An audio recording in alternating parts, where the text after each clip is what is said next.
Hanna on saanut Petralta ja Tyralta arvokasta apua esiintymisasun suunnittelussa ja toteutuksessa. On aika harjoitella itse esiintymistä. Hi. I'm probably meeting you, am I? Okay, you look like it. Tänään kävelin tuonne hotelliin aulaan, jossa tapasin tällaisen ihan neitokaisen kuin Vivienne Wavoom. I'm just here to give you my expertise and help walk you through what you've put together already and see what we can do about polishing and anything I can do to help your performance be amazing. Thank you, I'm really excited now. I'm Vivienne Wavoom, also known as Michelle Baldwin. My performing name is Vivienne Wavoom, and I perform burlesque and write about burlesque and live burlesque and teach burlesque. So that's really who I am. All right. So. No, Vivian opetti mulle aika paljon tätä esiintymistä, koska mulla on todella vähän esiintymiskokemusta, niin mä en oikein tiedä, että miten mä saisin sen, koska tää pitää esittää yleisölle. Niin nyt mä tiedän, miten mä esitän sen yleisölle niin, että yleisö seuraa ja pysyy mukana ja pitää siitä esityksestä ja toivottavasti kannustaa eteenpäin. Nice. And then we can also use the hands for gestures like the, come here, so bringing the audience in. Esityksen aiheena on kumminkin Marie Antoinette, Ranskan kuningatar. Ja sitten otettiin vähän tätä Marie Antoinettin taustatarinaa, tätä leivoksia ja kakkua. Ja, että ei ehkä haluta kakun murria ihanalle puvulle, joten otetaan se puvustus pois ja sen jälkeen syödään kakkua. Well, let's actually get the costume and start kind of playing with that and also listen to the music. So let's get that next. Okay. The new burlesque is very accepting of women of all ages, women of all sizes, women of all different backgrounds. And it really is an art form that brings out sensuality and sexuality in women who often felt like they never had that and never felt sexy and never felt in touch with their bodies. And that's also that tease. So it's like you can show it and then be like, no. Mm-hmm. Okay, yes. Mulla on vähän tällaista koulukiusaamistaustaa ja mä oon aina ollut koulussa se ruma tyttö. Niin mä haluan päästä siitä leimasta eroon. Ja mä totisesti toivon, että tää esitys auttaa siinä. Mä uskon, että se auttaa, koska sen jälkeen mä lupaan, että mä en enää ikinä ajattele, mitä mulle sanottiin silloin. So, playing.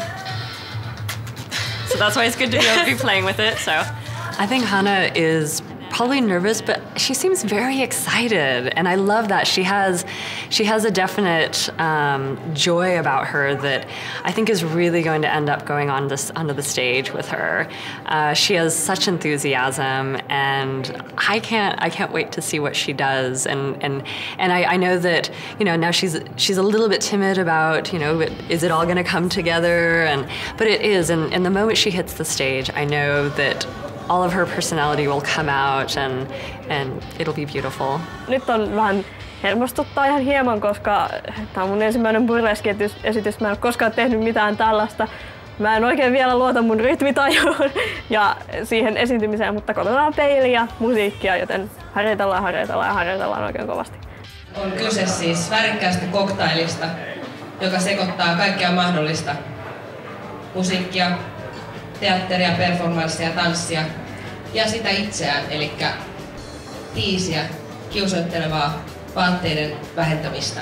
Mun Tinis on tällä hetkellä todella innostunut ja siis lähinnä suurin kunnia tässä on esiintyä samalla lavalla Suomen burleskilegendojen kanssa. Että se on ihan suunnattoman hienoa ja upeeta, että mä saan tehdä tätä. Ensimmäistä kertaa lavalla maailman ensi-illassa Mary Rose!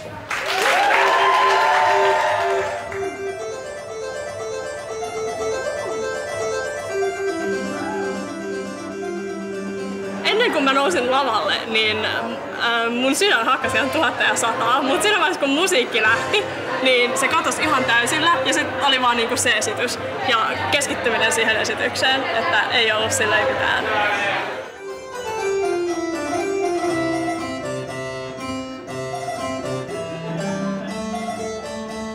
No mun mielestä ilman turhia kohteliaisuuksia. Mun mielestä siinä oli aivan fantastista se, että Hanna oli selkeästi, se mikä on tässä tosi tärkeää, on se, että hän on itse innoissaan mukana siinä. Hän oli suunnitellut sen jutun todella hyvin. Siinä oli selkeä tarina. Se ei ollut vaan tyhjästä tempastu joku, että menenpä lavalle ja sitten yhtäkkiä huomaa, että hyvän aika, mitä mä täällä teen. Vaan siinä oli tarina, missä oli alku, keskikohta ja loppu, mikä hyvässä esityksessä on tärkeää ihan missä tahansa, muutenkin kuin burleskissa. Hahmo, siitä tuli pikkasen riehakkaampi, mitä se alun perin oli. Että se ei ole enää niin tavalla pehmeä, että se on vähän tämmöinen raisumpi versio Marie Antoinetteista, mutta ei mikään ihan liian raju.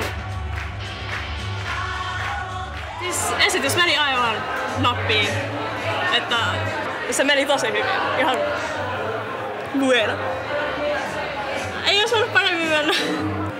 Mä halusin tehdä burleski-esityksen siksi, että ihan vaan näyttääkseni muille naisille, että kaikki ei ole täydellistä. Mun mielestä se on niinku, ei välttämättä burleskin päärooli, mutta mulle se on tärkeää, että siinä voi olla ihan kuka vaan ja ihan minkä näköinen vaan. Parantuneen itsetunnon vien. No, ei se missään vaiheessa ollut ihan mikään huonokaan, mutta nyt se on oikealla suunnalla.